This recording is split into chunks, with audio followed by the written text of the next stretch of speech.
జరిగిన మాట వాస్తవం.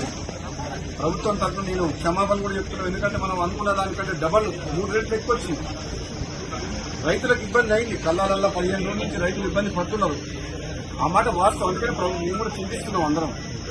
డెఫినెట్ గా రైతుల కోసం ఈ ప్రభుత్వం ఎప్పుడు కూడా రాత్రింబాలు కష్టపడి రైతులకు అన్ని రకాలుగా సపోర్ట్ గా ఉండాలన్న ఉద్దేశంతో పనిచేస్తుంది. కాబట్టి రాబోయే 10 రోజుల్లో కంప్లీట్ గా ధాన్యం సేకరణ కంప్లీట్ చేస్తామని చెప్పి నేను కూడా మాటిస్తున్నా.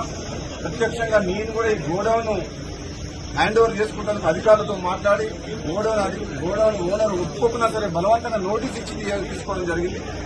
ఇంకొక 1,00,000 టన్నులకు తిరుమలకి సూర్యాపేట మండలం అక్కడ ఒకటి ఉన్నది, అది కూడా తీసుకోమని చెప్పినప్పుడు అడిషనల్ కలెక్టర్ గారితో మాట్లాడినా. వచ్చే 10 రోజుల్లో ఈ ధాన్యం సేకరణ ఎప్పుడు ఇంత ప్రాబ్లం రాలే, ఈసారి వచ్చింది ప్రాబ్లం. ఈసారి దిగుబడి ఎక్కువ రావడం వల్ల, కాబట్టి వివిధ కారణాల వల్ల ఆలస్యం అయింది.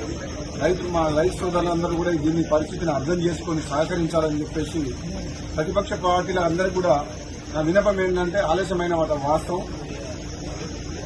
మీరు కూడా ప్రజల పక్షాన చాలా సందర్భాల్లో మీడియా ద్వారా కానీ రైతుల పక్షాన మీరందరూ కూడా మీ పాత్ర పోషించింది. ప్రభుత్వం కూడా అన్ని రకాలుగా మీరు చేసిన పోరాటాన్ని కావచ్చు, మీ ప్రజల పక్షాన మాట్లాడడం కానీ రైతుల పక్షాన దాన్ని పాజిటివ్ గానే తీసుకుంటుంది. నెగిటివ్ యాంగిల్లో రాజకీయ కోణంలో రాజకీయం చేయదలుచుకోలేదు. ఎందుకంటే ఇది రైతుల సమస్య.